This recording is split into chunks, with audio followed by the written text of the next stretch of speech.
नमः नमः शिवाय। प्रिय शिव भक्तों, श्री शिव महापुराण की 15वें दिन की कथा का आरंभ हम रुद्र संहिता में युद्ध खंड के 41वें अध्याय से कर रहे हैं। श्री शिवाय नमस्तुभ्यं, श्री शिवाय नमस्तुभ्यं। इस अध्याय में विष्णु द्वारा तुलसी के शील हरण का वर्णन, कुपित हुई तुलसी द्वारा विष्णु को शाप, शंभु द्वारा तुलसी और शालग्राम शिला के महात्म का वर्णन, इन सब का वर्णन किया गया है। फिर व्यास जी के पूछने पर सनत कुमार जी ने कहा, महर्षि, रणभूमि में आकाशवाणी को सुनकर जब देवेश्वर शंभु ने श्री हरि को प्रेरित किया, तब वे तुरंत ही अपनी माया से ब्राह्मण का वेश धारण करके शंखचूड़ के पास जा पहुंचे और उन्होंने उससे परमोत्कृष्ट कवच मांग लिया। फिर शंखचूड़ का रूप बनाकर वे तुलसी के घर की ओर चले। वहां पहुंचकर उन्होंने तुलसी के महल के द्वार के निकट नगारा बजाया और जय जयकार से सुंदरी तुलसी को अपने आगमन की सूचना दी। उसे सुनकर सती साध्वी तुलसी ने बड़े आदर के साथ झरोके के रास्ते राजमार्ग की ओर झांका और अपने पति को आया हुआ जानकर वह परमानंद में निमग्न हो गई। उसने तत्काल ही ब्राह्मणों को धन दान देकर उनसे मंगलाचार कराया और फिर अपना श्रृंगार किया। इधर देवताओं का कार्य सिद्ध करने के लिए माया से शंखचूड़ का स्वरूप धारण करने वाले भगवान विष्णु रथ से उतरकर देवी तुलसी के भवन में गए। तुलसी ने पति रूप में आए हुए भगवान का पूजन किया, बहुत सी बातें की, तदंतर उनके साथ रमण किया। तब उस साध्वी ने सुख, सामर्थ्य और आकर्षण में व्यतिक्रम देखकर सब पर विचार किया और संदेह उत्पन्न होने पर वह तू कौन है यूं डांटती हुई बोली। तुलसी ने कहा, दुष्ट, मुझे शीघ्र बतला कि माया द्वारा मेरा उपभोग करने वाला तू कौन है। तूने मेरा सतीत्व नष्ट कर दिया है, अतः मैं अभी तुझे शाप देती हूँ। सनत कुमार जी कहते हैं, ब्रह्मान, तुलसी का वचन सुनकर श्री हरि ने लीला पूर्वक अपनी परम मनोहर मूर्ति धारण कर ली। तब उस रूप को देखकर तुलसी ने लक्षणों से पहचान लिया कि ये साक्षात विष्णु है, परंतु उसका पातिव्रत्य नष्ट हो चुका था, इसलिए वह कुपित होकर विष्णु से कहने लगी। तुलसी ने कहा, हे विष्णु, तुम्हारा मन पत्थर के सदृश कठोर है, तुम में दया का लेश मात्र भी नहीं है। मेरे पति धर्म के भंग हो जाने से निश्चय ही मेरे स्वामी मारे गए। चूंकि तुम पाषाण सदृश कठोर, दया रहित और दुष्ट हो, इसलिए तुम मेरे शाप से पाषाण स्वरूप ही हो जाओ। सनत कुमार जी कहते हैं, मुने, यूं कहकर शंखचूड़ की वह सती साध्वी पत्नी तुलसी फूट फूट कर रोने लगी और शोकार्त होकर बहुत तरह से विलाप करने लगी। इतने में वहां भक्तवत्सल भगवान शंकर प्रकट हो गए और उन्होंने समझाकर कहा, देवी, अब तुम दुख को दूर करने वाली मेरी बात सुनो और श्री हरि भी स्वस्थ मन से उसे श्रवण करें, क्योंकि तुम दोनों के लिए जो सुखकारक होगा वही मैं कहूंगा। भद्रे, तुमने जिस मनोरथ को लेकर तप किया था, यह उसी तपस्या का फल है। भला वह अन्यथा कैसे हो सकता है, इसलिए तुम्हें उसके अनुरूप ही फल प्राप्त हुआ है। अब तुम इस शरीर को त्याग कर दिव्य देह धारण कर लो और लक्ष्मी के समान होकर नित्य श्री हरि के साथ बैकुंठ में विहार करती रहो। तुम्हारा यह शरीर जिसे तुम छोड़ दोगी नदी के रूप में परिवर्तित हो जाएगा। वह नदी भारतवर्ष में पुण्य रूपा गंडकी के नाम से प्रसिद्ध होगी। महादेवी, कुछ काल के पश्चात मेरे वर के प्रभाव से देव पूजन सामग्री में तुलसी का प्रधान स्थान हो जाएगा। सुंदरी, तुम स्वर्गलोक में, मृत्युलोक में तथा पाताल में सदा श्री हरि के निकट ही निवास करोगी और पुष्पों में श्रेष्ठ तुलसी का वृक्ष हो जाओगी।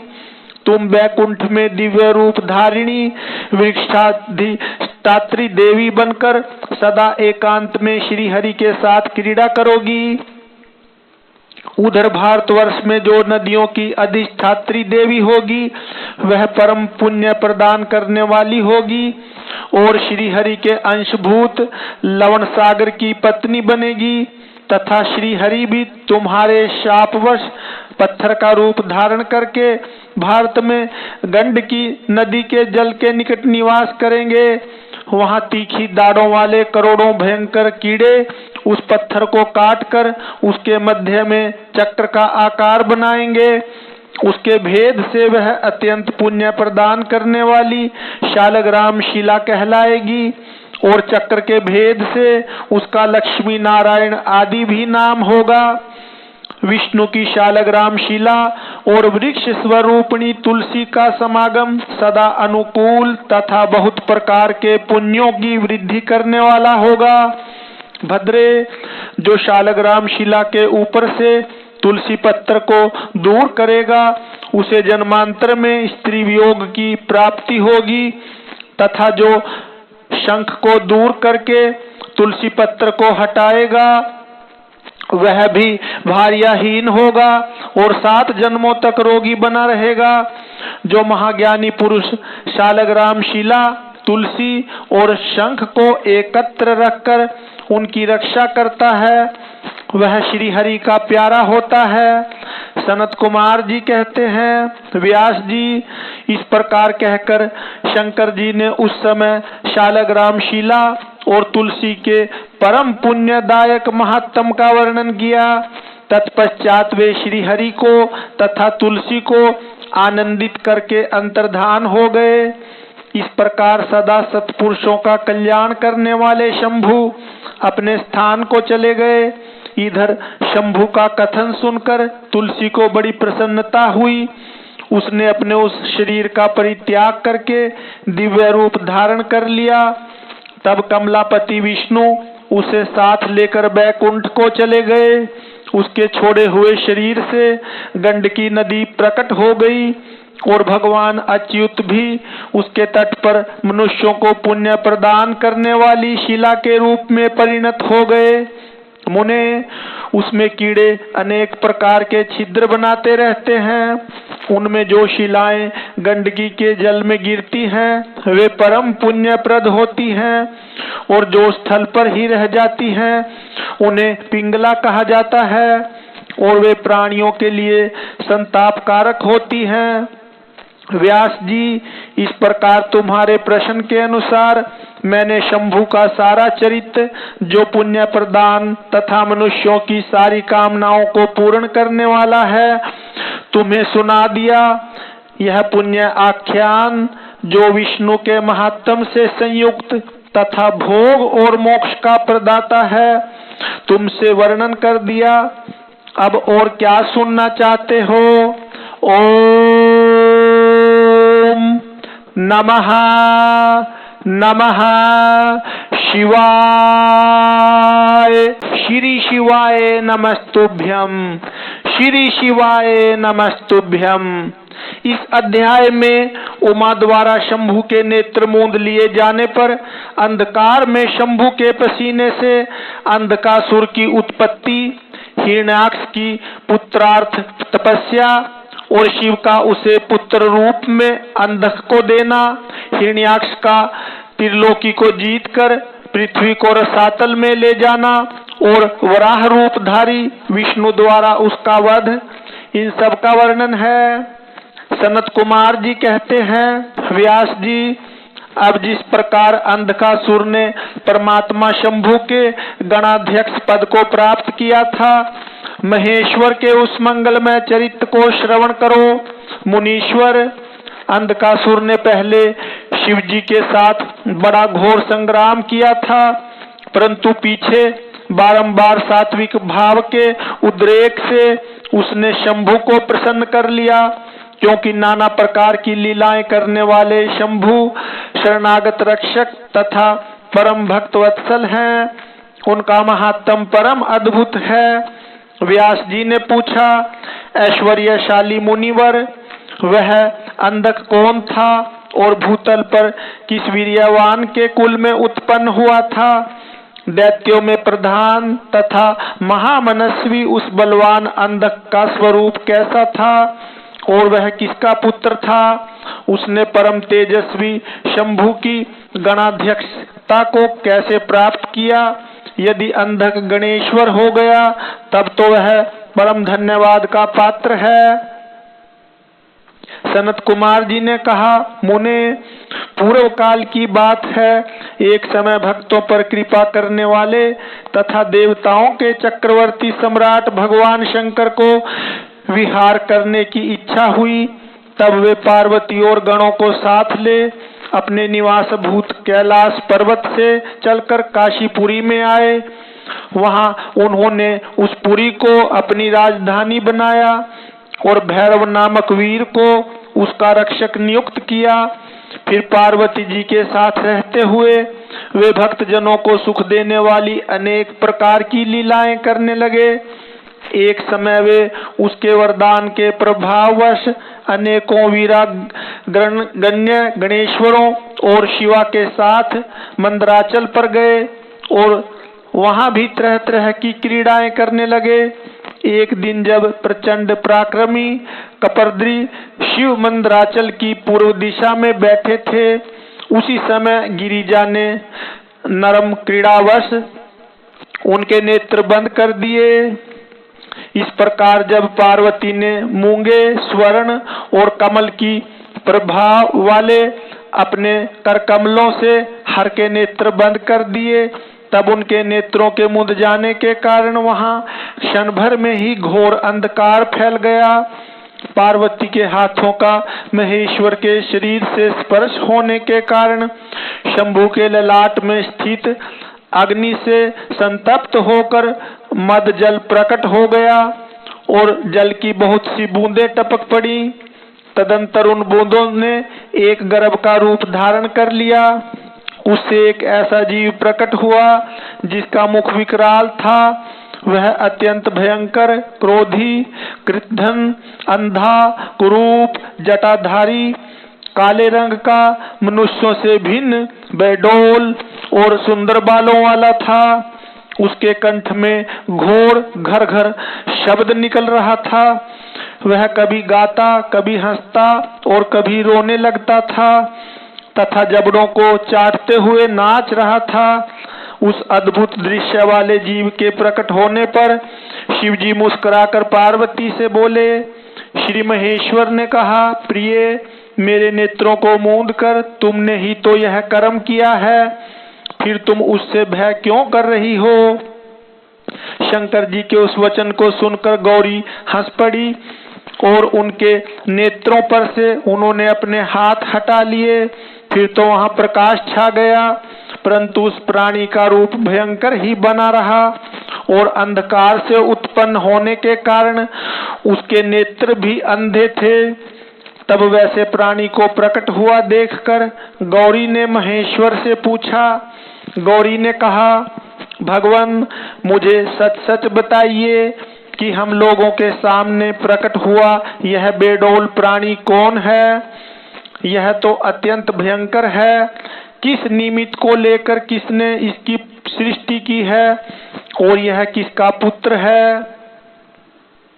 सनत कुमार जी कहते हैं, महर्षि, जब लीला रचने वाली तथा तीनों लोकों की जननी गौरी ने सृष्टिकर्ता की उस अंधी सृष्टि के विषय में यूं प्रश्न किया, तब लीला विभारी भगवान शंकर अपनी प्रिया के उस वचन को सुनकर कुछ मुस्कुराए और इस प्रकार बोले।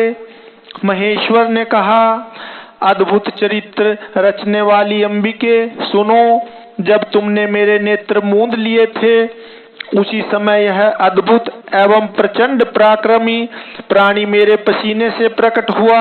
इसका नाम अंधक है। तुम ही इसको उत्पन्न करने वाली हो। अतः सखियों सहित तुम्हें करुणा पूर्वक इसकी गणों से यथा योग्य रक्षा करते रहना चाहिए।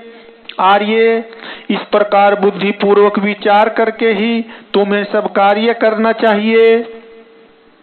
सनत कुमार जी कहते हैं, मुने, अपने स्वामी के ऐसे वचन सुनकर गौरी का हृदय करुणार्द्र हो गया।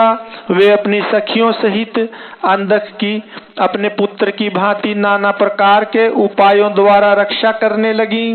तदंतर शिशिर ऋतु आने पर दैत्य हिरण्याक्ष पुत्र की कामना से उसी वन में आया, क्योंकि उसकी पत्नी ने उसके ज्येष्ठ बंधु की संतान परंपरा को देखकर उसे संतानार्थ तपश्चर्या के लिए प्रेरित किया था। वहां वह कश्यप नंदन हिरण्याक्ष वन का आश्रय ले पुत्र प्राप्ति के लिए घोर तप करने लगा। उसके मन में महेश्वर के दर्शन की इच्छा थी। अतः वह क्रोध आदि दोषों को अपने काबू में करके ठूंठ की भांति निश्चल होकर समाधिस्थ हो गया। द्विजेंद्र, तब जिसकी ध्वजा में वृष का चिन्ह वर्तमान है तथा जो पिनाक धारण करने वाले हैं, वे महेश उसकी तपस्या से पूर्णतया प्रसन्न होकर उसे वर प्रदान करने के लिए चले और उस स्थान पर पहुंचकर दैत्य प्रवर हिरण्याक्ष से बोले। महेश ने कहा, दैत्यनाथ, अब तू अपनी इंद्रियों का विनाश मत कर। किस लिए तूने इस व्रत का आश्रय लिया है? तू अपना मनोरथ तो प्रकट कर। मैं वरदाता शंकर हूँ, अतः तेरी जो अभिलाषा होगी वह सब मैं तुझे प्रदान करूंगा। सनत कुमार जी कहते हैं, महर्षि, महेश्वर के उस सरस वचन को सुनकर दैत्यराज हिरण्याक्ष परम प्रसन्न हुआ। उसने गिरीश के चरणों में नमस्कार करके अनेक प्रकार से उनकी स्तुति की। फिर वह अंजलि बांधे सिर झुकाकर कहने लगा। हिरण्याक्ष ने कहा, चंद्रभाल, मेरे उत्तम पराक्रम संपन्न तथा दैत्य कुल के अनुरूप कोई पुत्र नहीं है, इसलिए मैंने इस व्रत का अनुष्ठान किया है। देवेश, मुझे परम बलशाली पुत्र दीजिए।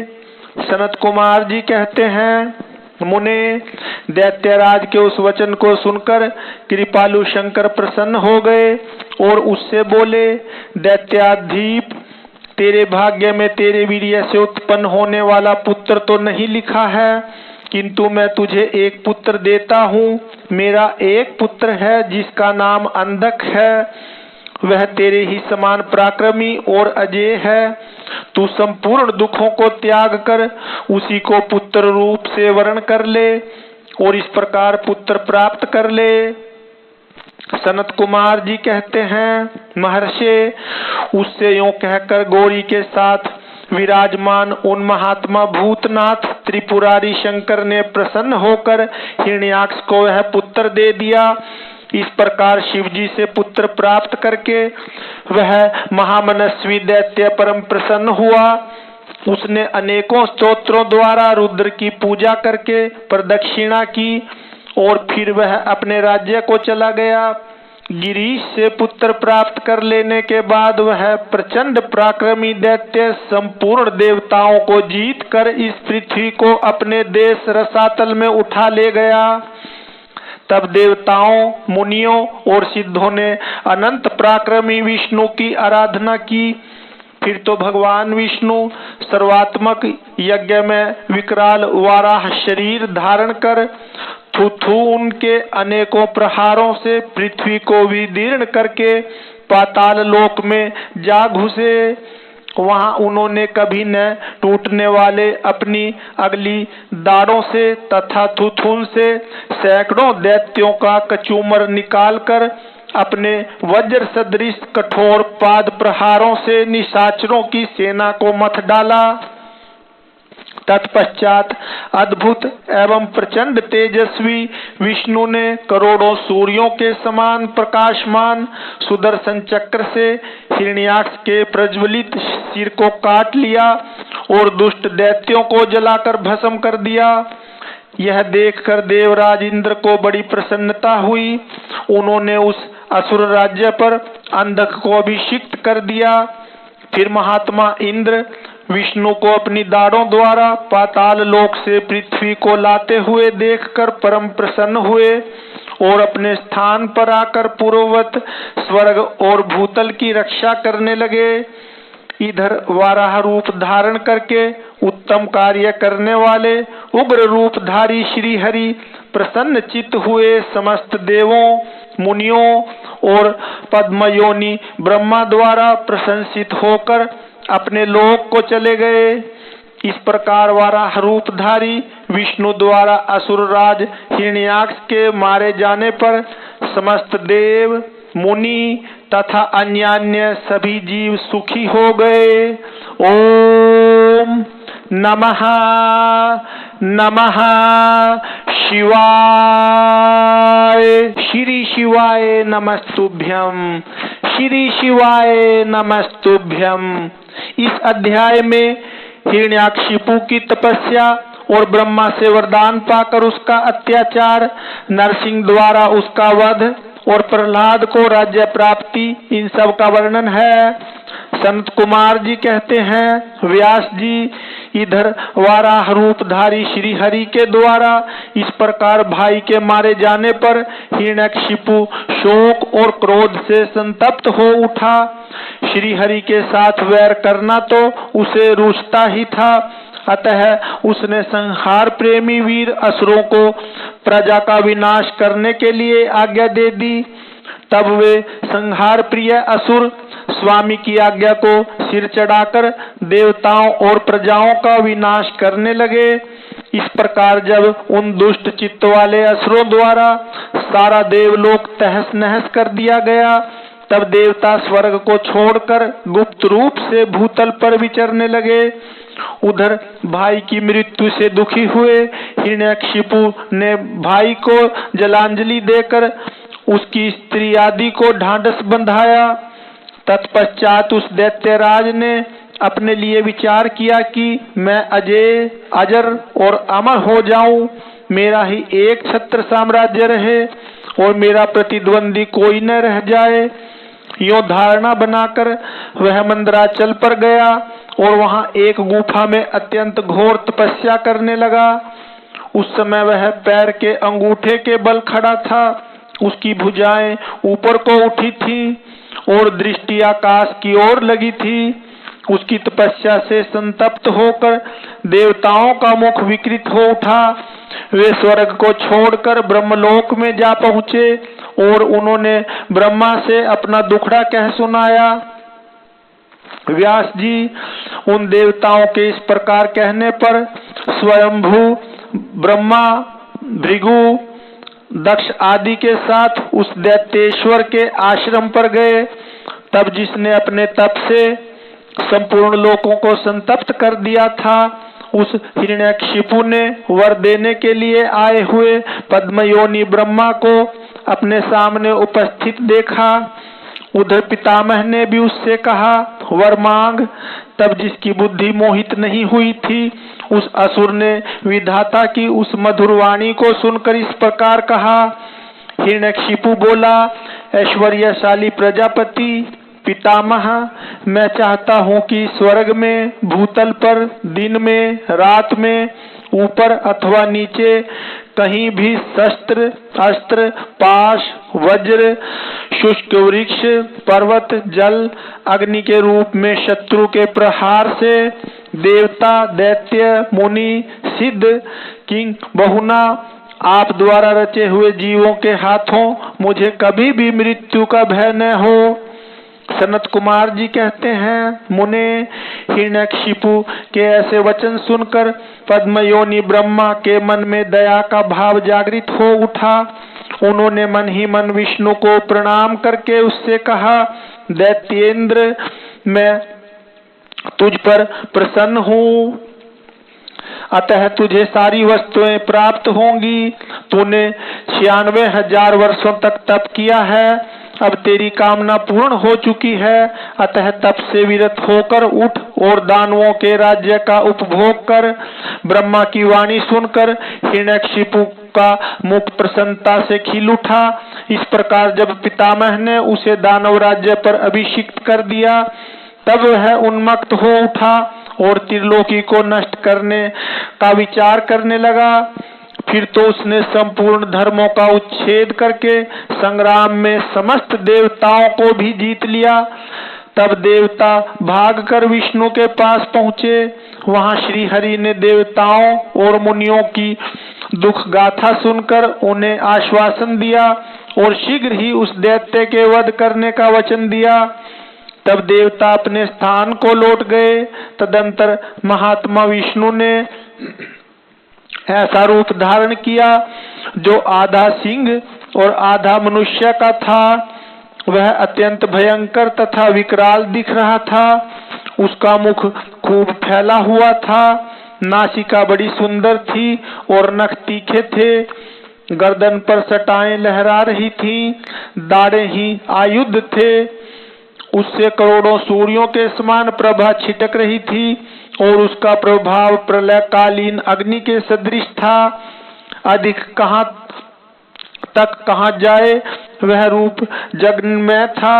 इसी रूप से वे भगवान भास्कर के अस्ताचल की शरण लेने पर असुरों की नगरी में प्रविष्ट हुए। उन अतुल प्रभावशाली नरसिंह को देखकर सभी दैत्य एक साथ उन पर टूट पड़े। तब उन अद्भुत पराक्रमी नरसिंह ने महाबली दैत्यों के साथ युद्ध करके बहुतों को मार डाला और बहुतों को पकड़कर तोड़ मरोड़ दिया। फिर वे उस नगर में घूमने लगे। तब उन सर्वमय सिंह को देखकर दैत्यराज के पुत्र प्रहलाद ने राजा से कहा, यह मृगेंद्र तो जगन्मय दिख रहा है, यह यहाँ किस लिए आया है? प्रहलाद ने पुनः कहा, पिताजी, मुझे तो ऐसा प्रतीत हो रहा है कि ये भगवान अनंत हैं और नरसिंह का रूप धारण करके आपके नगर में प्रविष्ट हुए हैं, क्योंकि मुझे इनकी मूर्ति बड़ी विकराल दिख रही है। अतः आप युद्ध से हटकर इनकी शरण में जाइए। इनसे बढ़कर त्रिलोकी में दूसरा कोई योद्धा नहीं है, इसलिए आप इन मृगेंद्र के समान झुककर अपने राज्य का उपभोग कीजिए। अपने पुत्र की बात सुनकर उस दुरात्मा ने उससे कहा, बेटा, क्या तू भयभीत हो गया? अपने पुत्र से यूं कहकर दैत्यों के अधिपति राजा हिरण्यकशिपु ने महाबली दैत्यों को आज्ञा देते हुए कहा, वीरो, तुम लोग इस बेडोल भ्रकुटी और नेत्र वाले सिंह को पकड़ लो। तब स्वामी की आज्ञा से उन मृगेंद्र को पकड़ने की इच्छा से वे सभी बड़े बड़े दैत्य रणभूमि में घुसे। परंतु जैसे रूप की अभिलाषा से अग्नि में प्रवेश करने वाले पतंगे जल भुन जाते हैं, उसी तरह वे सब के सब क्षण भर में ही जलकर भस्म हो गए। दैत्यों के दग्ध हो जाने पर भी वह दैत्यराज संपूर्ण शस्त्र, अस्त्र, शक्ति, दृष्टि, पाश, अंकुश और पावक आदि से उन मृगेंद्र के साथ लोहा लेता ही रहा। इस प्रकार बहुत काल तक भयानक युद्ध हुआ। अंत में उन नरसिंह ने वज्र के समान कठोर अपनी अनेकों भुजाओं से उस दैत्य को पकड़ लिया और उसे अपने जानुओं पर लिटाकर दानवों के मर्म को विदीर्ण करने वाले नखांकुरों से उसकी छाती चीर डाली तथा खून से लथपथ हुए उसके हृदय कमल को निकाल लिया। फिर तो उसी क्षण उसके प्राण पखेरु उड़ गए। तब भगवान नरसिंह ने बारंबार के आघात से जिसके सारे अंग चूर चूर हो गए थे, उस काष्ठभूत दैत्य को छोड़ दिया। उस समय उस देव शत्रु के मारे जाने पर उन्हें बड़ी प्रसन्नता हुई। उसी अवसर पर प्रहलाद ने आकर उनके चरणों में सिर झुकाया। तब अद्भुत पराक्रमी विष्णु ने प्रहलाद को बुलाकर उन्हें दैत्यों के राज्य पर अभिषिक्त कर दिया और स्वयं अतकिरित गति को प्राप्त हो गए, अर्थात अंतर्धान हो गए। तदंतर पितामह आदि समस्त सुरेश्वर परम प्रसन्न हो अपना कार्य सिद्ध करने वाले पूजनीय भगवान विष्णु को उसी दिशा में प्रणाम करके अपने अपने धाम को चले गए। विप्रवर, प्रसंगवश मैंने रुद्र से अंधक की उत्पत्ति, वराह से हिरण्याक्ष की मृत्यु, नरसिंह के हाथों उसके भाई का विनाश और प्रहलाद की राज्य प्राप्ति का वर्णन कर दिया। द्विज श्रेष्ठ, अब मैं शिव की कृपा से प्राप्त हुए अंधक के प्रभाव का, शंकर जी के साथ उसके युद्ध का और पीछे जिस प्रकार उसे महेश के गणाध्यक्ष पद की प्राप्ति हुई उस कथा का वर्णन करता हूँ। सुनो। ओम नमः नमः शिवाय। श्री शिवाय नमस्तुभ्यम। श्री शिवाय नमस्तुभ्यम। इस अध्याय में भाइयों के उपालंब से अंधक का तप करना और वर पाकर त्रिलोकी को जीतकर स्वेच्छाचार में प्रवृत्त होना, उसके मंत्रियों द्वारा शिव परिवार का वर्णन, पार्वती के सौंदर्य पर मोहित होकर अंधक का वहां जाना और नंदीश्वर के साथ युद्ध, अंधक के प्रहार से नंदीश्वर की मूर्छा, पार्वती के आवाहन से देवियों का प्रकट होकर युद्ध करना, शिव का आगमन और युद्ध, शिव द्वारा शुक्राचार्य का निगला जाना, शिव की प्रेरणा से विष्णु का काली रूप धारण करके दानवों के रक्त का पान करना, शिव का अंधक को अपने त्रिशूल में पिरोना और युद्ध की समाप्ति, इन सब का वर्णन है। सनत कुमार जी कहते हैं, मुनिवर, एक समय हिरण्याक्ष का पुत्र अंधक अपने भाइयों के साथ विहार में संलग्न था। उसी समय उसके कामासक्त मदांध भाइयों ने उससे कहा, अरे अंधे, तुम्हें तो अब राज्य से क्या प्रयोजन है? हिरण्याक्ष तो मूर्ख था जो उसने घोर तप द्वारा शंकर जी को प्रसन्न करके भी तुम जैसे कुरूप, बेडोल, कलिप्रिय और नेत्रहीन को प्राप्त किया। ऐसे तुम राज्य के भागी तो हो नहीं सकते, क्योंकि भला तुम ही विचार करो कि कहीं दूसरे से उत्पन्न हुआ पुत्र भी राज्य पाता है। सच पूछो तो निश्चय ही इस राज्य के भागी हम ही लोग हैं। सनत कुमार जी कहते हैं, मुने, उन लोगों की वह बात सुनकर अंधक दीन हो गया। फिर उसने स्वयं ही बुद्धि पूर्वक विचार करके तरह तरह की बातों से उन्हें शांत किया और रात के समय वह निर्जन वन में चला गया। वहां उसने हजारों वर्षों तक घोर तप करके अपने शरीर को सुखा डाला और अंत में उस शरीर को अग्नि में होम कर देना चाहा। तब ब्रह्मा जी ने उसे वैसा करने से रोक कर कहा, दानव, अब तू वर मांग ले। सारे संसार में जिस दुर्लभ वस्तु को प्राप्त करने की तेरी अभिलाषा हो उसे तू मुझसे ले ले। पद्मयोनि ब्रह्मा के वचन सुनकर वह दैत्य दीनता एवं नम्रता पूर्वक कहने लगा, भगवान, जिन निष्ठुरों ने मेरा राज्य छीन लिया है वे सब दैत्य आदि मेरे भृत्य हो जाएं। मुझ अंधे को दिव्य चक्षु प्राप्त हो जाएं। इंद्र आदि देवता मुझे कर दिया करें और देवता, दैत्य, गंधर्व, यक्ष, नाग, मनुष्य, दैत्यों के शत्रु नारायण, सर्वमय शंकर तथा अन्यान्य किन्हीं भी प्राणियों से मेरी मृत्यु न हो। उसके उस अत्यंत दारुण वचन को सुनकर ब्रह्मा जी सशंकित हो उठे और उससे बोले। ब्रह्मा जी ने कहा, दैत्येंद्र, ये सारी बातें तो हो जाएंगी, किंतु तू अपने विनाश का कोई कारण भी तो स्वीकार कर ले, क्योंकि जगत में कोई ऐसा प्राणी न हुआ है और न आगे होगा ही जो काल के गाल में न गया हो। फिर तुझ जैसे सत्पुरुषों को तो अत्यंत लंबे जीवन का विचार त्याग ही देना चाहिए। ब्रह्मा के इस अनुनय भरे वचन को सुनकर वह दैत्य पुनः बोला, अंधक ने कहा, प्रभु, तीनों कालों में जो उत्तम, मध्यम और नीच नारियां होती हैं, उन्हीं नारियों में कोई रत्नभूता नारी मेरी भी जननी होगी। वह मनुष्य लोक के लिए दुर्लभ तथा शरीर, मन और वचन से भी अगम्य है। उसमें राक्षस भाव के कारण जब मेरी काम भावना उत्पन्न हो जाए तभी मेरा नाश हो। उसकी बात सुनकर स्वयंभू भगवान ब्रह्मा को महान आश्चर्य हुआ। वे शंकर जी के चरण कमलों का स्मरण करने लगे। तब शंभू की आज्ञा पाकर वे उस अंधक से बोले। ब्रह्मा जी ने कहा, दैत्यवर, तू जो कुछ चाहता है तेरे वे सभी सकाम वचन पूर्ण होंगे। दैत्येंद्र, अब तू उठ, अपना अभीष्ट प्राप्त कर और सदा वीरों के साथ युद्ध करता रह। मुनीश, हिरण्याक्ष पुत्र अंधक के शरीर में नसें और हड्डियां ही शेष रह गई थीं।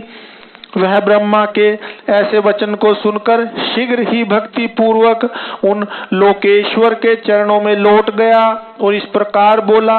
अंधक ने कहा, विभो, जब मेरे शरीर में नसें और हड्डियां मात्र ही शेष रह गई हैं, तब भला इस देश से शत्रु सेना में प्रवेश करके मैं कैसे युद्ध कर सकूंगा। अतः अब आप अपने पवित्र हाथ से मेरा स्पर्श करके इस शरीर को मांसल बना दीजिए। सनत कुमार जी कहते हैं, महर्षि, अंधक की प्रार्थना सुनकर ब्रह्मा जी ने अपने हाथ से उसके शरीर का स्पर्श किया और फिर वे मुनिगणों तथा सिद्ध समूहों से भली भांति पूजित हो देवताओं के साथ अपने धाम को चले गए। ब्रह्मा के स्पर्श करते ही उस दैत्यराज का शरीर भरा पूरा हो गया, जिससे उसमें बल का संचार हो आया तथा नेत्रों के प्राप्त हो जाने से वह सुंदर दिखने लगा। तब उसने प्रसन्नता पूर्वक अपने नगर में प्रवेश किया।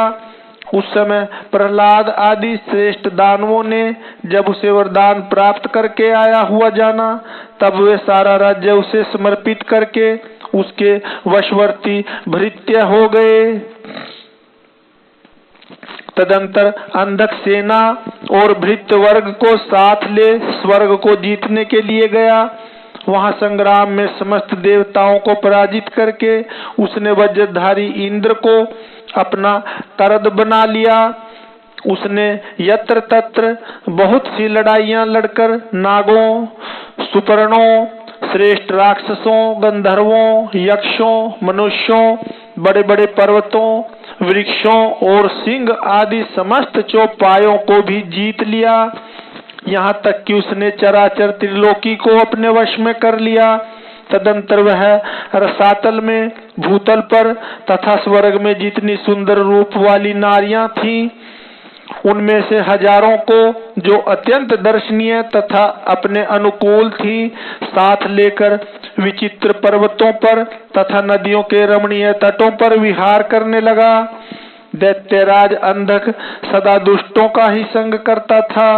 उसकी बुद्धि मद से अंधी हो गई थी, जिससे उस मूढ़ को इसका कुछ भी ज्ञान नहीं रह गया कि परलोक में आत्मा को सुख देने वाला भी कोई कर्म करना चाहिए। इस प्रकार वह महामनस्वी दैत्य उन्मत्त हो और अपने सारे प्रधान पुत्रों को कुतर्कवाद से पराजित करके दैत्यों सहित संपूर्ण वैदिक धर्मों का विनाश करता हुआ विचरण करने लगा। वह धन के मद से अधिभूत हो वेद, देवता, ब्राह्मण और गुरु आदि किसी को भी नहीं मानता था।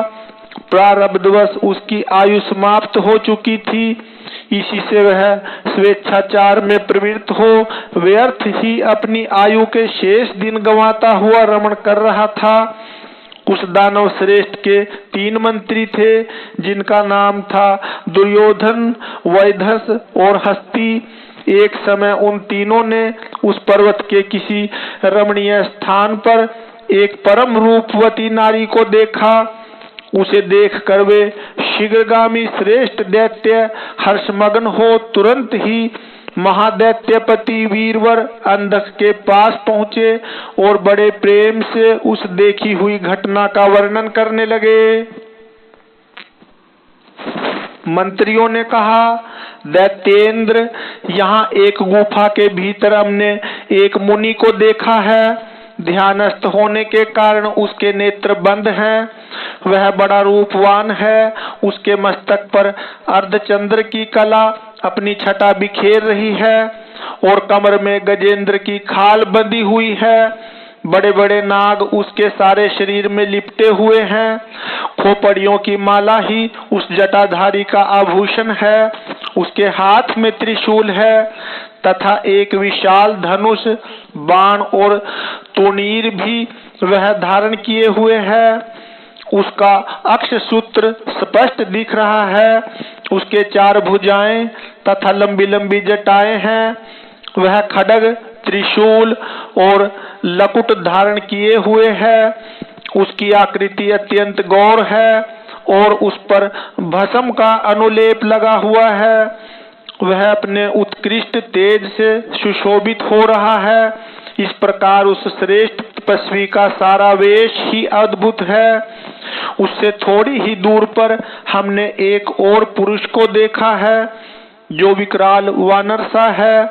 उसका मुख बड़ा भयंकर है। वह सभी आयुध धारण किए हुए है, परंतु उसका हाथ रुक्ष है। वह उस तपस्वी की रक्षा में तत्पर है। उसके पास ही एक बूढ़ा सफेद रंग का बैल भी बैठा है। उस बैठे हुए तपस्वी के पार्श्व भाग में हमने एक शुभ लक्षणा संपन्न नारी को भी देखा है। वह भूतल पर रत्न स्वरूपा है। उसका रूप बड़ा मनोरम है और तरुणी होने के नाते वह मन को मोह लेती है। मूंगे, मोती, मणि, स्वर्ण, रत्न और उत्तम वस्त्रों से वह सुसज्जित है। उसके गले में सुंदर मालाएं लटक रही हैं। कहाँ तक कहें, वह इतनी सुंदरी है कि जिसने उसे एक बार देख लिया उसी का नेत्र धारण करना सफल है। उसे फिर इस लोक में अन्य वस्तुओं के देखने से क्या प्रयोजन। वह दिव्य नारी पुण्यात्मा मुनिवर महेश की मान्या एवं प्रीतमा भार्या है। दैत्येंद्र, आप तो उत्तमोत्तम रत्नों का उपभोग करने वाले हैं, अतः उसे यहाँ बुलवा कर देखिए। वह आपके भी देखने योग्य है। सनत कुमार जी कहते हैं, मुनि श्रेष्ठ, मंत्रियों के उन वचनों को सुनकर दैत्यराज अंधक कामातुर हो उठा। उसके सारे शरीर में कंप छा गया। फिर तो उसने तुरंत ही दुर्योधन आदि को उस मुनि के पास भेजा। मंत्रियों ने वहां जाकर मुनीश्वर को प्रणाम करके उनसे अंधकासुर का संदेश कहा तथा बदले में शिवजी का उत्तर सुनकर वे लौटकर अंधक से बोले। मंत्रियों ने कहा, राजन, आप तो संपूर्ण दैत्यों के स्वामी हैं, फिर भी उस महान पराक्रमी वीरवर तपस्वी मुनि ने अपनी बुद्धि से त्रिलोकी को तृण के समान समझकर हंसते हुए आपके लिए ऐसी बातें कही हैं। उस निशाचर का शौर्य और धैर्य अस्थिर है। वह दानव कृपण, सत्वहीन, क्रूर, कृतधन और सदा ही पाप कर्म करने वाला है। क्या उसे सूर्य पुत्र यम का भय नहीं है? कहाँ तो मैं, मेरे दारुण शस्त्र और मृत्यु को भी संत्रस्त कर देने वाला युद्ध, और कहाँ वह वानर का सा मुख वाला डरपोक निशाचर जिसके सारे अंग बुढ़ापे में जर्जर हो गए हैं। कहाँ मेरे यह स्वरूप और कहाँ तेरी मंदभाग्यता। तेरी सेना भी तो नहीं के बराबर ही है। फिर भी यदि तुझ में कुछ सामर्थ्य हो तो युद्ध के लिए तैयार हो जा और आकर कुछ अपनी करतूत दिखा। मेरे पास तुझ जैसे पापियों का विनाश करने वाला वज्र सरीखा भयंकर शस्त्र है, और तेरा शरीर तो कमल के समान कोमल है।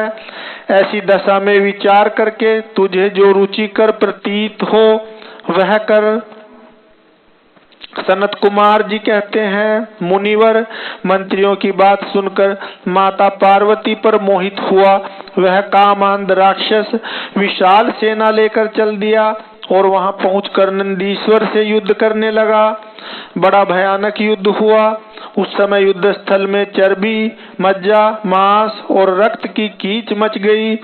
वहां सिर कटे हुए धड़ नाच रहे थे और कच्चा मांस खाने वाले जानवर चारों ओर व्याप्त हो गए थे, जिससे वह बड़ा भयंकर लग रहा था। थोड़ी ही देर में दैत्य भाग खड़े हुए। तब पिनाकधारी भगवान शंकर दक्ष कन्या सती को भली भांति धीरज बंधाते हुए बोले, प्रिय, मैंने जो पहले अत्यंत भयंकर महान पाशुपत व्रत का अनुष्ठान किया था, उसमें रात दिन तुम्हारे प्रसंगवश जो हमारी सेना का विनाश हुआ, वह विघ्न सा आ पड़ा है। देवी, मरण धर्मा प्राणियों का जो अमरों पर आक्रमण हुआ है, यह मानो पुण्य का विनाश करने वाला कोई ग्रह प्रकट हो गया है। अतः अब मैं पुनः किसी निर्जन वन में जाकर उस परम अद्भुत दिव्य व्रत की दीक्षा लूंगा और उस कठिन व्रत का अनुष्ठान करूंगा। सुंदरी, तुम्हारा शोक और भय दूर हो जाना चाहिए। सनत कुमार जी कहते हैं, मुने, इतना कहकर उग्र प्रभावशाली महात्मा शंकर धीरे से अपना सींगा बजाकर एक अत्यंत भयंकर पावन वन में चले गए। वहां वे 1000 वर्षों के लिए पाशुपत व्रत के अनुष्ठान में तत्पर हो गए। इस व्रत का निभाना देवों और असुरों की शक्ति के बाहर है। इधर शील गुण से संपन्न पतिव्रता देवी पार्वती मंदराचल पर ही रहकर शिव जी के आगमन की प्रतीक्षा करती रहती थी। यद्यपि पुत्र स्थानीय वीर कगण उनकी सुरक्षा में तत्पर थे, तथापि उस गुहा के भीतर अकेली रहने के कारण वे सदा भयभीत रहती थी, जिससे उन्हें बड़ा दुख होता था।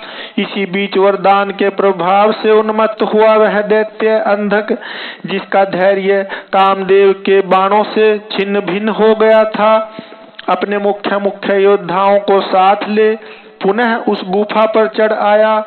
वहां सैनिकों समेत उसने वीरक गण के साथ अत्यंत अद्भुत युद्ध किया। उस समय सभी वीरों ने अन्न, जल और नींद का परित्याग कर दिया था। इस प्रकार वह युद्ध लगातार 505 दिन रात तक चलता रहा। अंत में दैत्यों की भुजाओं से छूटे हुए आयुधियों के प्रभाव से और उनके प्रहार से नंदीश्वर का शरीर घायल हो गया, जिससे वे गुहा द्वार पर ही गिर पड़े और मूर्छित हो गए। उनके गिरने से गुहा का सारा दरवाजा ही ढक गया, जिससे उसका खोला जाना असंभव था। फिर दैत्यों ने 2 ही घड़ी में सारे वीरक गण को अपने अस्त्र समूहों से आच्छादित कर दिया। तब पार्वती ने भगवान विष्णु और ब्रह्मा जी का स्मरण किया। स्मरण करते ही ब्राह्मी, नारायणी, ऐन्द्री, वैश्वानरी, याम्या, नैत्रिकी, वारुणी, वायवी, कौबेरी, यक्षेश्वरी, गारुड़ी आदि देवियों के रूप में समस्त देवता, यक्ष, सिद्ध, गुहाक आदि शस्त्रास्त्रों से सुसज्जित होकर अपने अपने वाहनों पर सवार हो पार्वती के पास आ पहुंचे और राक्षसों के साथ भिड़ गए। कुछ समय बाद भगवान शिव भी आ गए। फिर तो घोर युद्ध हुआ। तदंतर शुक्राचार्य को संजीवनी विद्या के द्वारा दैत्यों को जीवित करते देखकर भूतनाथ शिव जी उनको निगल गए। इससे दैत्य ढीले पड़ गए। व्यास जी अंधक महान पराक्रमी वीर और त्रिपुरहंता शिव के समान बुद्धिमान था। सैकड़ों वरदान मिलने के कारण वह उन्माद के वशीभूत हो रहा था। यद्यपि बहुसंख्यक शास्त्रास्त्रों की चोट से उसका शरीर जर्जर हो गया था, फिर भी शिवजी पर विजय पाने के लिए उसने दूसरी माया रची। जब प्रलयकालीन अग्नि के समान शरीर धारण करने वाले भूतनाथ त्रिपुरारी शंकर ने अपने त्रिशूल से उसे बुरी तरह छेद डाला, तब भूतल पर गिरे हुए उसके रक्त कणों से यूथ के यूथ अंधक प्रकट हो गए। उनसे सारी रणभूमि व्याप्त हो गई। वे विकृत मुख वाले भयंकर राक्षस अंधक के सदृश ही पराक्रमी थे। इस प्रकार जब पशुपति द्वारा मारे गए सैनिकों के घावों से निकले हुए अत्यंत गरम गरम रक्त बिंदुओं से दूसरे सैनिक उत्पन्न होने लगे, तब बहुत सी भुजा रूपी लताओं द्वारा आक्रांत होने के कारण कुपित हुए बुद्धिमान भगवान विष्णु ने प्रमथनाथ शिव को बुलाकर योग बल से एक ऐसा अजेय स्त्री रूप धारण किया जिसका मुख विकृत था और रूप उग्र विकराल और कंकाल मात्र था। वह स्त्री रूप शंभु के कान से निकला था। जब उन देवी ने रणभूमि में उपस्थित हो अपने युगल चरणों से पृथ्वी को अलंकृत किया, तब सभी देवता उनकी स्तुति करने लगे। तत्पश्चात भगवान ने उनकी बुद्धि को प्रेरित किया। फिर तो वे शुद्धार्थ होकर रण के मुहाने पर उन सैनिकों के तथा दैत्यराज के शरीर से निकले हुए अत्यंत गरम गरम रुधिर का पान करने लगी, जिससे राक्षसों का उत्पन्न होना बंद हो गया। तदंतर एकमात्र अंधक ही बच रहा। यद्यपि उसके शरीर का रक्त सूख गया था, तथापि वह अपने कुलोचित सनातन शास्त्र धर्म का स्मरण करके अविनाशी भगवान शंकर के साथ भयंकर थप्पड़ों से, वज्र सदृश जानुओं और चरणों से, वज्राकार नखों से, मुख, भुजा और सिरों से संग्राम करता रहा। तब प्रमथनाथ शिव ने रणभूमि में उसका हृदय विदीर्ण करके उसे शांत कर दिया। फिर त्रिशूल भोंक कर उसे सथाणु के समान ऊपर को उठा लिया। उसका जर्जर शरीर नीचे को लटक रहा था। सूर्य की किरणों ने उसे सुखा दिया। पवन के झोंकों से युक्त मेघों ने मूसलाधार जल बरसाकर उसे गीला कर दिया। हिमखंड के समान शीतल चंद्रमा की किरणों ने उसे विशीर्ण कर दिया। फिर भी उस दैत्यराज ने अपने प्राणों का परित्याग नहीं किया। उसने विशेष रूप से शिव जी का स्तवन किया।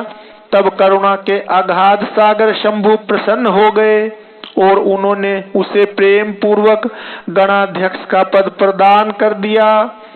तत्पश्चात युद्ध के समाप्त हो जाने पर लोकपालों ने नाना प्रकार के सार गर्भित स्तोत्रों द्वारा विधि पूर्वक शिव जी की अर्चना की और हर्षित हुए ब्रह्मा विष्णु आदि देवों ने गर्दन झुकाकर उत्तमोत्तम स्तुतियों द्वारा उनका स्तवन किया। फिर जय जयकार करते हुए वे आनंद मनाने लगे। तदंतर शिव जी उन सब को साथ लेकर आनंद पूर्वक गिरिराज की गुफा को लौट आए। वहां उन्होंने अपने ही अंशभूत पूजनीय देवताओं को नाना प्रकार की भेंट समर्पित करके उन्हें विदा किया और स्वयं प्रमुदित हुए गिरिजा कुमारी के साथ उत्तमोत्तम लीलाएं करने लगे। ओम नमः नमः शिवाय।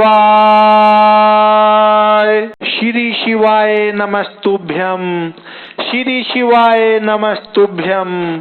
इस अध्याय में नंदीश्वर द्वारा शुक्राचार्य का अपहरण और शिव द्वारा उनका निगला जाना, 100 वर्ष बाद शुक्र का शिवलिंग के रास्ते बाहर निकलना, शिव द्वारा उनका शुक्र नाम रखा जाना, शुक्र द्वारा जपे गए मृत्युंजय मंत्र और शिवाष्टोत्र सतनाम स्तोत्र का वर्णन, शिव द्वारा अंधक को वर प्रदान, इन सब का वर्णन है। व्यास जी ने पूछा, महाबुद्धिमान सनत कुमार जी, जब वह महान भयंकर एवं रोमांचकारी संग्राम चल रहा था, उस समय त्रिपुरारी शंकर ने दैत्य गुरु विद्वान शुक्राचार्य को निगल लिया था। यह घटना मैंने संक्षेप में ही सुनी है, अब आप उसे विस्तार पूर्वक वर्णन कीजिए। पिनाकधारी शिव के उदर में जाकर उन महायोगी शुक्राचार्य ने क्या किया था? शंभु की जठराग्नि ने उन्हें जलाया क्यों नहीं? भृगुनंदन बुद्धिमान शुक्र भी तो कल्पांता कालीन अग्नि के समान उग्र तेजस्वी थे। वे शंभु के जठर प्रपंच से कैसे निकले? उन्होंने कैसे और कितने काल तक आराधना की थी? तात, उन्हें जो मृत्यु का शमन करने वाली पराविद्या प्राप्त हुई थी, वह विद्या कौन सी है जिससे मृत्यु का निवारण हो जाता है? मुने, लीला विहारी देवाधिदेव भगवान शंकर के त्रिशूल से छूटे हुए अंधक को गणाध्यक्षता की प्राप्ति कैसे हुई? तात, मुझे शिवलीलामृत श्रवण करने की विशेष लालसा है, अतः आप मुझ पर कृपा करके वह सारा वृत्तांत पूर्ण रूप से वर्णन कीजिए। ब्रह्मा जी कहते हैं, अमित तेजस्वी व्यास जी के इन वचनों को सुनकर सनत कुमार शिव जी के चरण कमलों का स्मरण करके कहने लगे।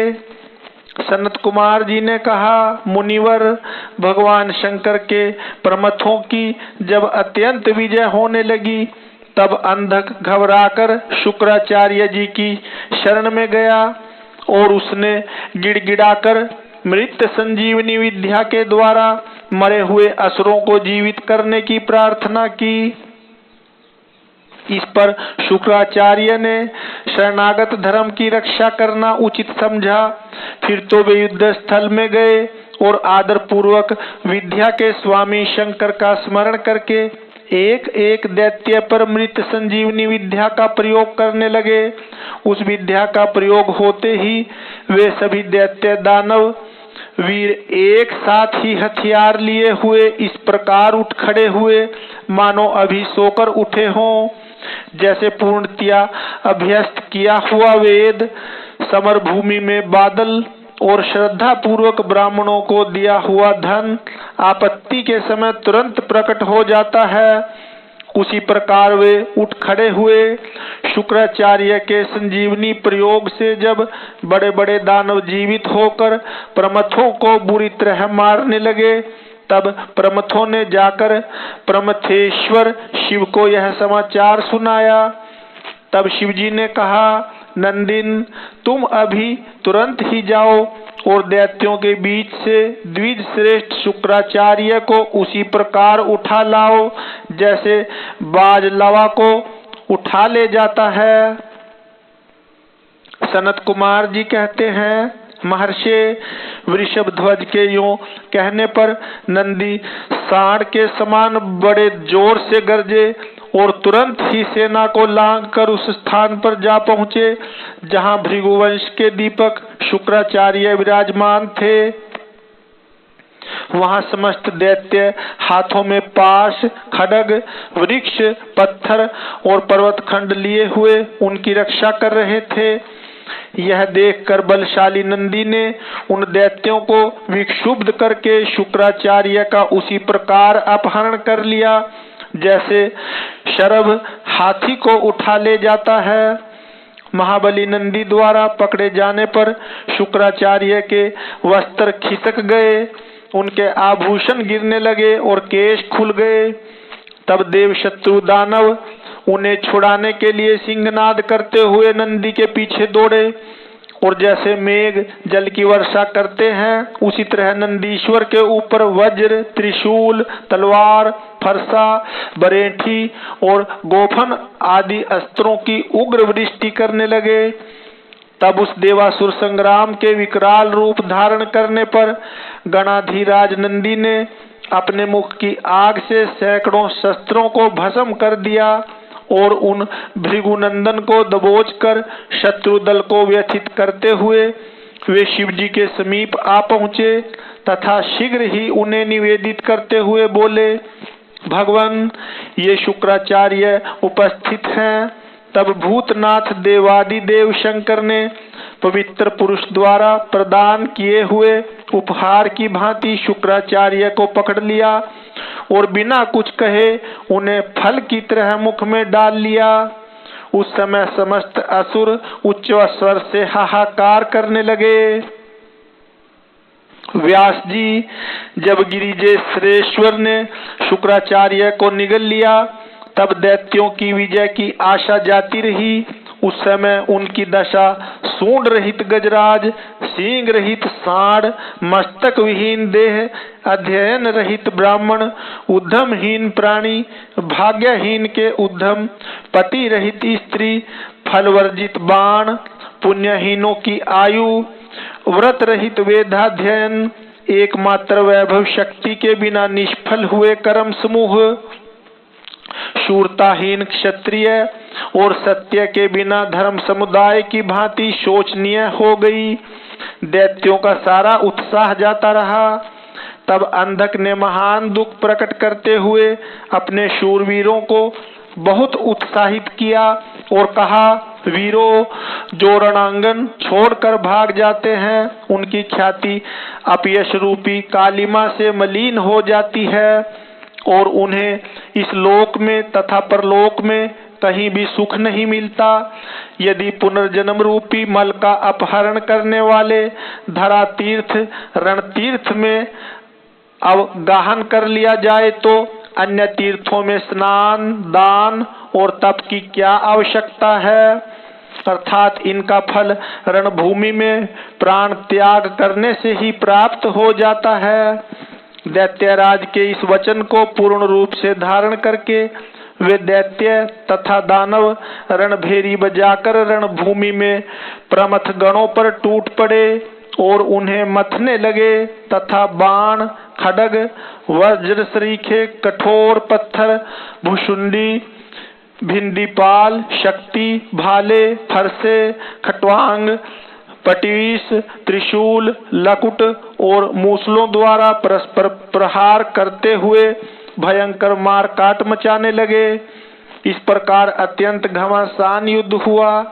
इसी बीच विनायक, स्कंद, नंदी, सोम नंदी, वीर नैगमे और महाबली वैशाख आदि उग्र गणों ने त्रिशूल, शक्ति और बाण समूहों की धारावाहिक वर्षा करके अंधक को अंधा बना दिया। फिर तो प्रमथों तथा असुरों की सेनाओं में महान कोलाहल मच गया। उस घोर शब्द को सुनकर शंभु के उदर में स्थित शुक्राचार्य आश्रय रहित वायु की भांति निकलने का मार्ग ढूंढते हुए चक्कर काटने लगे। उस समय उन्हें रुद्र के उदर में पाताल सहित सातों लोक, ब्रह्मा, नारायण, इंद्र, आदित्य और अप्सराओं के विचित्र भुवन तथा वह प्रमथासुर संग्राम भी दिख रहा पड़ा। इस प्रकार वे 100 वर्षों तक शिव जी की कुक्षी में चारों ओर भ्रमण करते रहे, परंतु उन्हें उसी प्रकार कोई छिद्र नहीं दिख पड़ा जैसे दुष्ट की दृष्टि सदाचारी के छिद्र को नहीं देख पाती। तब भृगुनंदन ने शैव योग का आश्रय ले एक मंत्र का जप किया। उस मंत्र के प्रभाव से वे शंभु के जठर प्रपंच से शुक्र रूप में लिंग मार्ग से बाहर निकले। तब उन्होंने शिव जी को प्रणाम किया। गौरी ने उन्हें पुत्र रूप में स्वीकार कर लिया और विघ्न रहित बना दिया। तदंतर करुणा सागर महेश्वर भृगुनंदन शुक्राचार्य को वीर्य के रास्ते निकला हुआ देखकर मुस्कुराते हुए बोले। महेश्वर ने कहा, भृगुनंदन, चूंकि तुम मेरे लिंग मार्ग से शुक्र की तरह निकले हो, इसलिए अब तुम शुक्र कहलाओगे। जाओ, अब तुम मेरे पुत्र हो गए। सनत कुमार जी कहते हैं, मुनिवर देवेश्वर शंकर के यों कहने पर सूर्य के सदृश कांतिमान शुक्र ने पुनः शिव जी को प्रणाम किया और वे हाथ जोड़कर स्तुति करने लगे। शुक्र ने कहा, भगवान, आपके पैर, सिर, नेत्र, हाथ और भुजाएं अनंत हैं। आपकी मूर्तियों की भी गणना नहीं हो सकती। ऐसी दशा में मैं आप स्तुत्य की सिर झुकाकर किस प्रकार स्तुति करूं? आपकी 8 मूर्तियां बताई जाती हैं और आप अनंत मूर्ति भी हैं। आप संपूर्ण सुरों और असुरों की कामना पूर्ण करने वाले हैं तथा अनिष्ट दृष्टि से देखने पर आप संहार भी कर डालते हैं। ऐसे स्तवन के योग्य आपकी मैं किस प्रकार स्तुति करूं? सनत कुमार जी कहते हैं, मुने, इस प्रकार शुक्र ने शिव जी की स्तुति करके उन्हें नमस्कार किया और उनकी आज्ञा से वे पुनः दानवों की सेना में प्रविष्ट हुए। ठीक उसी तरह जैसे चंद्रमा मेघों की घटा में प्रवेश करते हैं। व्यास जी, इस प्रकार रणभूमि में शंकर ने जिस तरह शुक्र को निगल लिया था वह वृत्तांत तो तुम्हें सुना दिया। अब शंभु के उदर में शुक्र ने जिस मंत्र का जप किया था उसका वर्णन सुनो। महेश्वरे, वह मंत्र इस प्रकार है कि इस मंत्र का श्रेष्ठ जप करके शुक्र शंभु के जठर प्रपंच से लिंग के रास्ते उत्कट वीर्य की तरह निकले थे। उस समय गौरी ने उन्हें पुत्र रूप से अपनाया और जगदीश्वर शिव ने अजर अमर बना दिया। तब वे दूसरे शंकर के सदृश शोभा पाने लगे।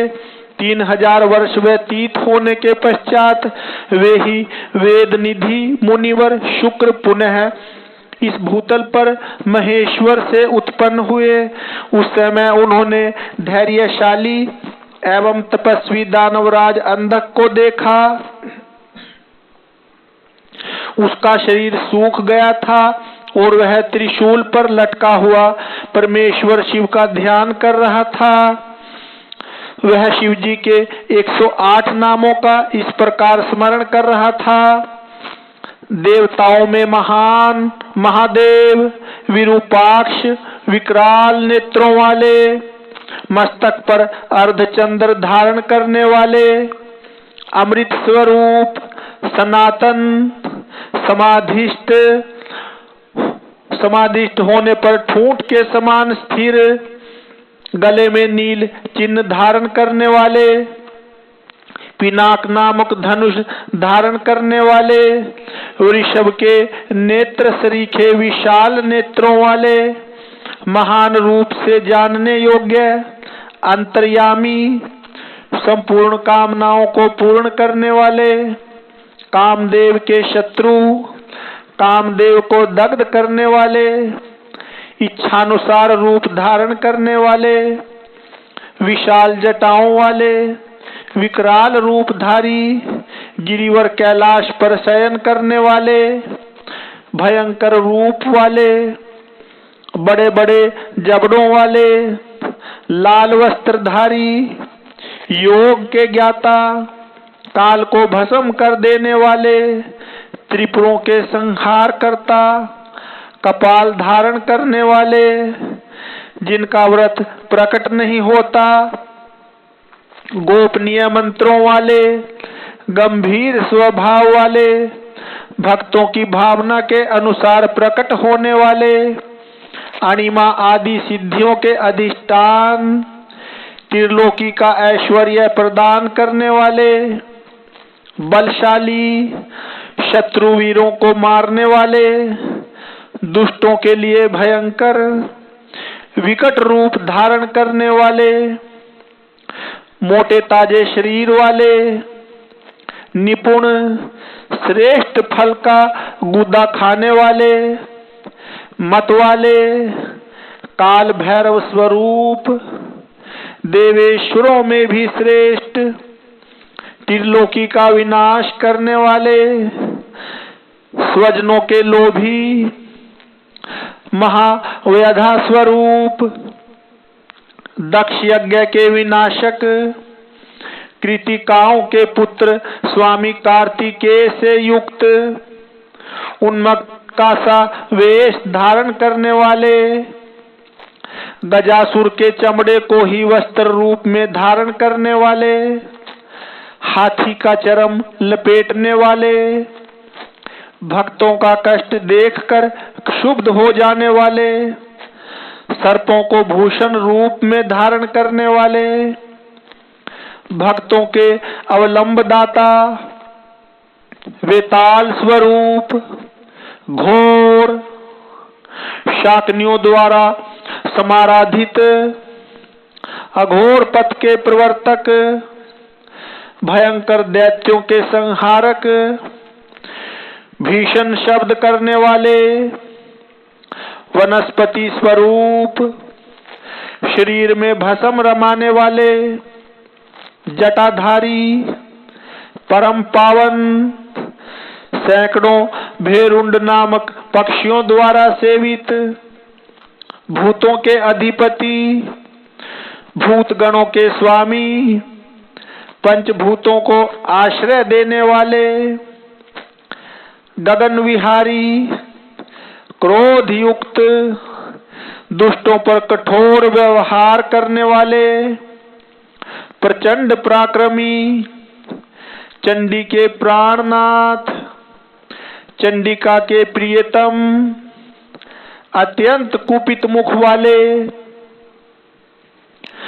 गरुड़ स्वरूप, खड़ग स्वरूप, शव का भोग लगाने वाले, क्रुद्ध होने पर जीभ लपलपाने वाले, अत्यंत भयंकर, मृत्यु स्वरूप, मृत्यु की भी पहुंच से परे, मृत्यु के भी काल, विशाल सेना वाले, कार्तिकेय स्वरूप, शमशान एवं अरण्य में विचरने वाले, प्रेम स्वरूप, आसक्ति रहित, प्रेम में मस्त रहने वाले, वैरागी, तेज की असंख्य चिंगारियों से युक्त, सत्व गुण रूप, रजोगुण रूप, तमो गुण रूप, धर्म स्वरूप, अधर्म रूप, इंद्र के छोटे भाई उपेंद्र स्वरूप, सत्य रूप, सत्य से भी परे, उत्तम रूप वाले, विभत्स रूपधारी, हेतु रहित, आधा पुरुष और आधा स्त्री का रूप धारण करने वाले, सूर्य स्वरूप, कोटिशत सूर्यों के समान प्रभावशाली, यज्ञ स्वरूप, यज्ञेश्वर, संहार करता, ईश्वर, वरदाता, कल्याण स्वरूप, परमात्मा शिव की इन 108 मूर्तियों का ध्यान करने से वह दानव उस महान भय से मुक्त हो गया। उस समय प्रसन्न हुए जटाधारी शंकर ने उसे मुक्त करके उस त्रिशूल के अग्रभाग से उतार लिया और दिव्य अमृत की वर्षा से अभिषिक्त कर दिया। तत्पश्चात महात्मा महेश्वर उसने जो कुछ किया था उस सब का सांत्वना पूर्वक वर्णन करते हुए उस महादैत्य अंधक से बोले। ईश्वर ने कहा, हे दैत्येंद्र, मैं तेरे इंद्रिय निग्रह, नियम, शौर्य और धैर्य से प्रसन्न हो गया हूँ। अतः सुव्रत, अब तू कोई वर मांग ले। दैत्यों के राजा धीराज, तूने निरंतर मेरी आराधना की है, इससे तेरा सारा कलमश धुल गया और अब तू वर पाने के योग्य हो गया है। इसलिए मैं तुझे वर देने के लिए आया हूँ, क्योंकि 3000 वर्षों तक बिना खाए पिए प्राण धारण किए रहने से तूने जो पुण्य कमाया है उसके फल स्वरूप तुझे सुख की प्राप्ति होनी चाहिए। सनत कुमार जी कहते हैं, मुने, यह सुनकर अंधक ने भूमि पर अपने घुटने टेक दिए और फिर वह हाथ जोड़कर कांपता हुआ भगवान उमापति से बोला। अंधक ने कहा, भगवान, आपकी महिमा जाने बिना मैंने पहले रणांगन में हर्ष गदगद वाणी से आपको जो दीन, हीन तथा नीच से नीच कहा है और मूर्खतावश लोक में जो जो निंदित कर्म है किया है, प्रभु उस सब को आप अपने मन में स्थान न दें, अर्थात उसे भूल जाए। महादेव, मैं अत्यंत ओछा और दुखी हूँ। मैंने काम दोषवश पार्वती के विषय में भी जो दूषित भावना कर ली थी उसे आप क्षमा कर दें। आपको तो अपने कृपण, दुखी एवं दीन भक्त पर सदा ही विशेष दया करनी चाहिए। मैं उसी तरह का एक दीन भक्त हूँ और आपकी शरण में आया हूँ। देखिए, मैंने आपके सामने अंजलि बांध रखी है। अब आपको मेरी रक्षा करनी चाहिए।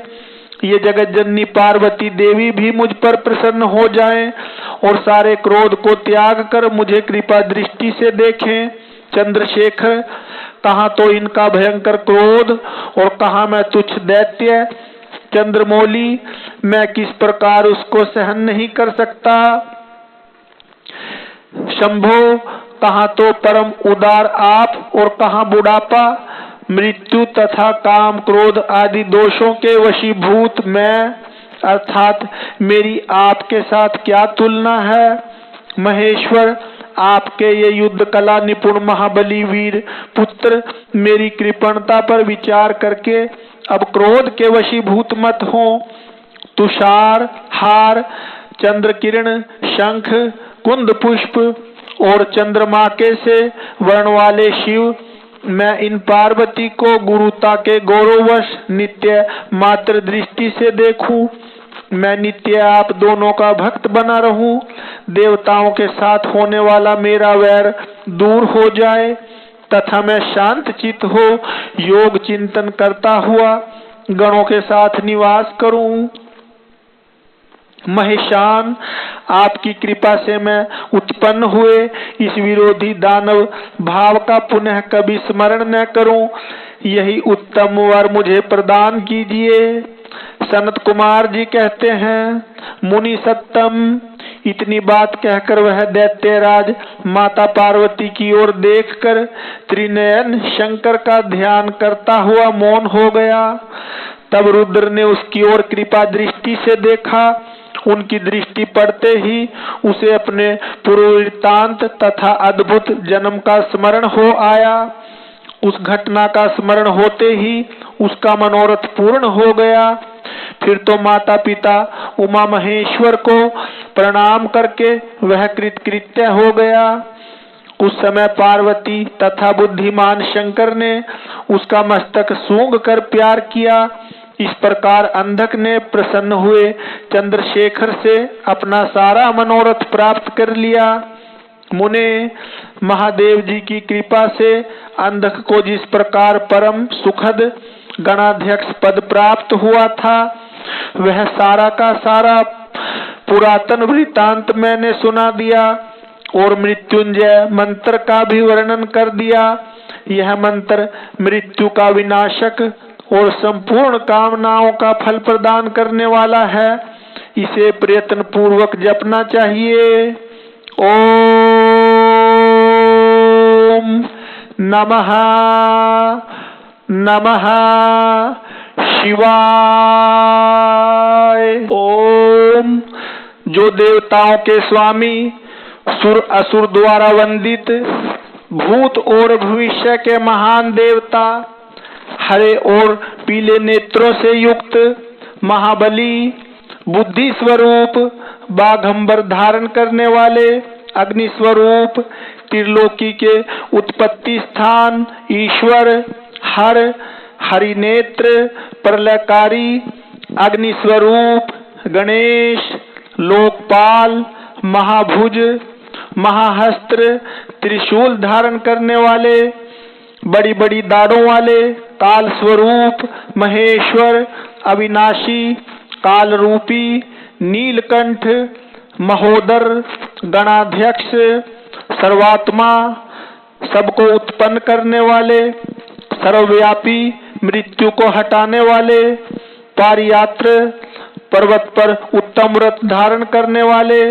ब्रह्मचारी, वेदांत प्रतिपाद्य, तप की अंतिम सीमा तक पहुंचने वाले, पशुपति, विशिष्ट अंगों वाले, शूल पाणी, वृषध्वज, पापा पहारी, जटाधारी, शिखंड धारण करने वाले, दंडधारी, महायशस्वी भूतेश्वर, गुहा में निवास करने वाले, वीणा और प्रणव पर ताल लगाने वाले, अमर दर्शनीय बाल सूर्य सरीखे रूप वाले, शमशानवासी ऐश्वर्यशाली उमापति, शत्रु दमन भग के नेत्रों को नष्ट कर देने वाले, पूषा के दांतों के विनाशक, क्रूरता पूर्वक संहार करने वाले, पाशधारी प्रलयकाल रूप, उल्कामुख,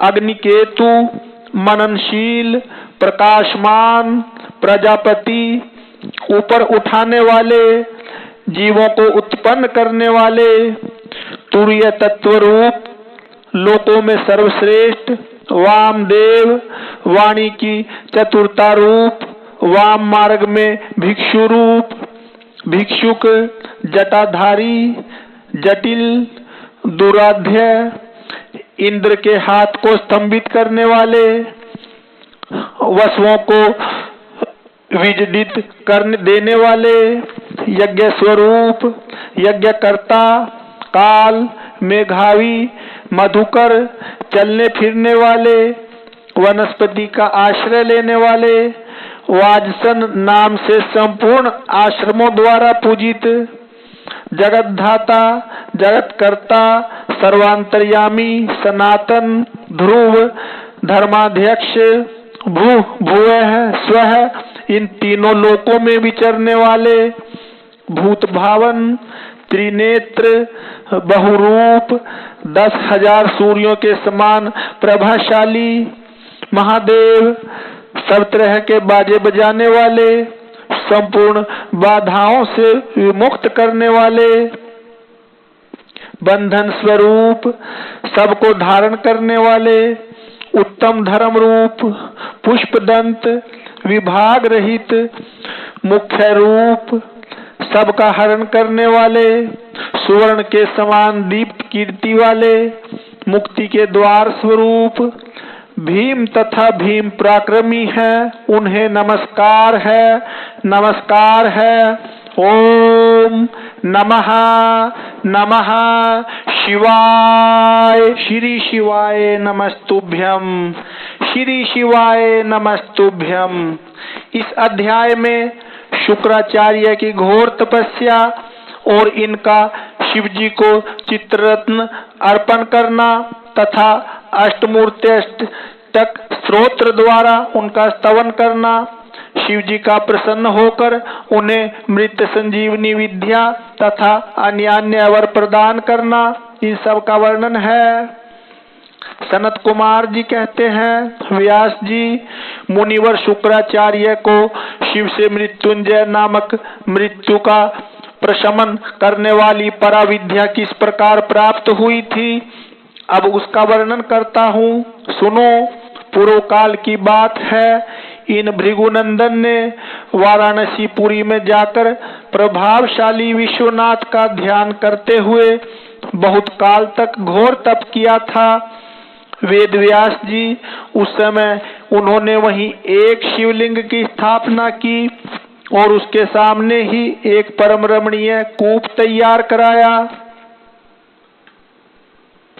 फिर प्रयत्न पूर्वक उन देवेश्वर को 1,00,000 बार द्रोण भर पंचामृत से तथा बहुत से सुगंधित द्रव्यों से स्नान कराया। फिर 1000 बार परम प्रीति पूर्वक चंदन, यक्ष, कर्दम और सुगंधित उपटन का उस लिंग पर अनुलेप किया।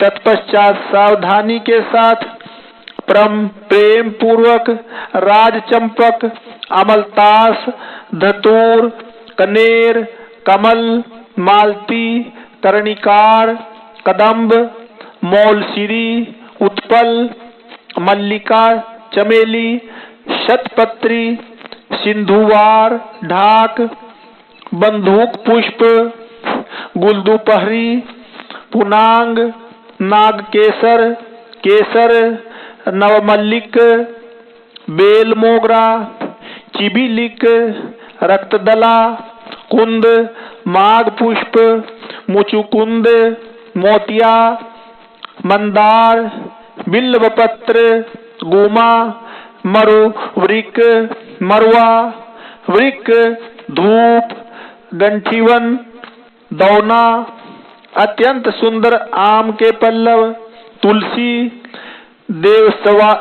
जवासा, बृहत्पत्री, कुशांकु, नंदावृत, नांदरुख, अगस्त्य, साल, देवदारू, कचनार, कुर्बक, गुलखेरा, द्रोहांकुर, कुरंटक, करसैला, इनमें से प्रत्येक के पुष्पों और अन्य पल्लवों से तथा नाना प्रकार के रमणीय पत्रों और सुंदर कमलों से शंकर जी की विधिवत अर्चना की।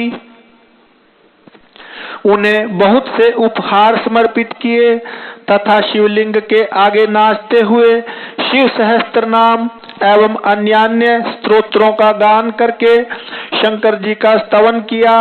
इस प्रकार शुक्राचार्य 5000 वर्षों तक नाना प्रकार के विधि विधान से महेश्वर का पूजन करते रहे, परंतु जब उन्हें थोड़ा सा भी वर देने के लिए उद्यत होते नहीं देखा, तब उन्होंने एक दूसरे अत्यंत दुस्सह एवं घोर नियम का आश्रय लिया। उस समय शुक्र ने इंद्रियों सहित मन के अत्यंत चंचलता रूपी महान दोष को बारंबार भावना रूपी जल से प्रक्षालित किया। इस प्रकार चित्र रत्न को निर्मल करके उसे पिनाकधारी शिव के अर्पण कर दिया और स्वयं धूम कण का पान करते हुए तप करने लगे। इस प्रकार उनके 1 सहस्त्र वर्ष और बीत गए। तब भृगुनंदन शुक्र को यों दृढ़ चित्त से घोर तप करते देखकर महेश्वर उन पर प्रसन्न हो गए। फिर तो दक्ष कन्या पार्वती के स्वामी साक्षात विरूपाक्ष शंकर, जिनके शरीर की कांति सहस्त्रों सूर्यों से भी बढ़कर थी, उस लिंग से निकलकर शुक्र से बोले। महेश्वर ने कहा, महाभाग भृगुनंदन, तुम तो तपस्या के निधि हो। महामुने, मैं तुम्हारे इस अविचक्षण तप से विशेष प्रसन्न हूँ। भार्गव, तुम अपना सारा मनोवांछित वर मांग लो, मैं प्रीति पूर्वक तुम्हारा सारा मनोरथ पूर्ण कर दूंगा। अब मेरे पास तुम्हारे लिए कोई वस्तु अदेय नहीं रह गई है। सनत कुमार जी कहते हैं, मुने, शंभु के इस परम सुखदायक एवं उत्कृष्ट वचन को सुनकर शुक्र प्रसन्न हो आनंद समुद्र में निमग्न हो गए। उन कमल नयन द्विजवर शुक्र का शरीर परमानंद जनित रोमांच के कारण पुलकायमान हो गया। तब उन्होंने हर्षपूर्वक शंभु के चरणों में प्रणाम किया। उस समय उनके नेत्र हर्ष से खिल उठे थे। फिर वे मस्तक पर अंजलि रखकर जय जयकार करते हुए अष्टमूर्तिधारी वरदायक शिव की स्तुति करने लगे। भार्गव ने कहा, सूर्य स्वरूप भगवान, आप त्रिलोकी का हित करने के लिए आकाश में प्रकाशित होते हैं और अपनी इन किरणों से समस्त अंधकार को अभिभूत करके रात में विचरने वाले असुरों का मनोरथ नष्ट कर देते हैं। जगदीश्वर, आपको नमस्कार है। घोर अंधकार के लिए चंद्र स्वरूप शंकर, आप अमृत के प्रवाह से परिपूर्ण तथा जगत के सभी प्राणियों के नेत्र हैं।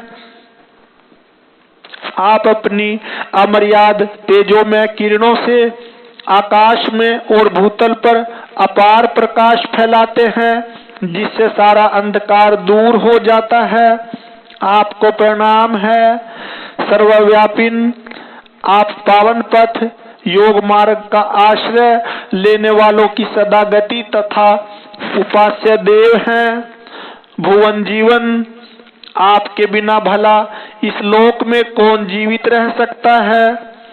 सर्पकुल के संतोष दाता, आप निश्चल वायु रूप से संपूर्ण प्राणियों की वृद्धि करने वाले हैं। आपको अभिवादन है। विश्व के एकमात्र पावन कर्ता, आप शरणागत रक्षक और अग्नि की एकमात्र शक्ति है। पावक आपका ही स्वरूप है। आपके बिना मृतकों का वास्तविक दिव्य कार्य दाह आदि नहीं हो सकता। जगत के अंतरात्मा, आप प्राण शक्ति के दाता, जगत स्वरूप और पद पद पर शांति प्रदान करने वाले हैं। आपके चरणों में मैं सिर झुकाता हूँ। जल स्वरूप परमेश्वर, आप निश्चय ही जगत के पवित्र कर्ता और चित्र विचित्र सुंदर चरित्र व करने वाले हैं। विश्वनाथ, जल में अवगाहन करने से आप विश्व को निर्मल एवं पवित्र बना देते हैं, इसलिए आपको नमस्कार है। आकाश स्वरूप ईश्वर, आपसे अवकाश प्राप्त करने के कारण यह विश्व बाहर और भीतर विकसित होकर सदा स्वभाववश श्वास लेता है, अर्थात इसकी परंपरा चलती रहती है, तथा आपके द्वारा यह संकुचित भी होता है, अर्थात नष्ट हो जाता है। इसलिए दयालु भगवान, मैं आपके आगे नतमस्तक होता हूँ। विश्वम्भरात्मक, आप ही इस विश्व का भरण पोषण करते हैं। सर्वव्यापिन, आपके अतिरिक्त दूसरा कौन अंधकारानंदकार को, अज्ञानानंद अंधकार को दूर करने में समर्थ हो सकता है। अतः विश्वनाथ, आप मेरे अज्ञान रूपी तम का विनाश कर दीजिए। नागभूषण, आप सत्वनीय पुरुषों में सबसे श्रेष्ठ हैं, इसलिए आप परात्पर प्रभु को मैं बारंबार प्रणाम करता हूँ। आत्मस्वरूप शंकर, आप समस्त प्राणियों के अंतरात्मा में निवास करने वाले प्रत्येक रूप में व्याप्त हैं और मैं आप परमात्मा का जन हूँ। अष्टमूर्ते, आपकी इन रूप परंपराओं से यह चराचर विश्व विस्तार को प्राप्त हुआ है, अतः मैं सदा से आपको नमस्कार करता हूँ। मुक्त पुरुषों के बंधो, आप विश्व के समस्त प्राणियों के स्वरूप, प्रणत जनों के संपूर्ण योग क्षेम का निर्वाह करने वाले और परमार्थ स्वरूप हैं।